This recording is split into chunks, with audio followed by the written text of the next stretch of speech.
മറ്റോ നമുക്ക് മുമ്പേ നടന്നു തുടങ്ങി കേട്ടാ. ഏവൻ ഇവൻ വയറ്. ഞാനൊരു പ്രപഞ്ച സത്യം പറയട്ടെ, ചിലവന്മാർ എന്ത് കഴിച്ചു കഴിഞ്ഞാലും ശരീരത്തിൽ പിടിക്കൂല. ഓ കണ്ടില്ലേ,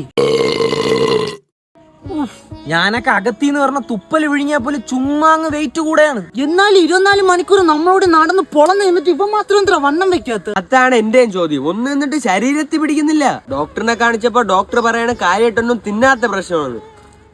യാത് പൊട്ടണ്ട ഡോക്ടർ, അവന്റെ കണ്ണിലെന്തോന്ന് കുരുവാ.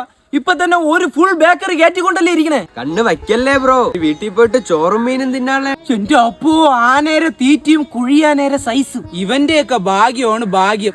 എത്ര തിന്നാലും വണ്ണം വെക്കൂലേ. എന്നെയൊക്കെ കണ്ടാ പറയും 75 കിലോ ഉണ്ടെന്ന്.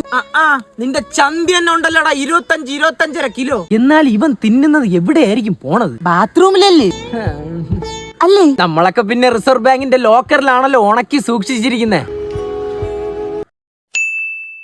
ഓ, ഇത് വയറാതെ ഇടയ്ക്കൽ ഗുഹയാ. എന്റെ സംശയം ഇവൻ തിന്നുന്ന എല്ലാം ഇവന്റെ ശരീരത്തിൽ ഒരു പ്രത്യേക ബോഡി പാർട്ടിൽ ചെന്ന് പിടിക്കുന്നു എന്നാണ്.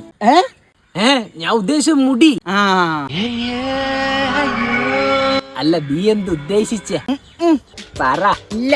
പോടാ കള്ള, എനിക്ക് മനസ്സിലായി. U dotty boy. ഹലോ അമ്മ, ചോറ് റെഡിയായ? ഞാൻ ദാ എത്തി. എന്നാലും എന്തൊരു ജന്മോടെ നമ്മളെ വീട്ടിൽ വളർത്തുന്ന ചില പട്ടിയൊക്കെ നമ്മൾ മുട്ടയും പാലും ഇറച്ചിയൊക്കെ തിന്നാൻ കൊടുത്തു കഴിഞ്ഞാലും സൈസ് വെക്കൂല, മെലിഞ്ഞിരിക്കും. ഇവ ആ വർഗത്തിൽപ്പെട്ട ഏതോ ശുനകനാണ്. എന്നാലും നീ നേരത്തെ എന്തിനു വിചാരിച്ചേ? പറ. പടാ കള്ള. മനസ്സിലായി.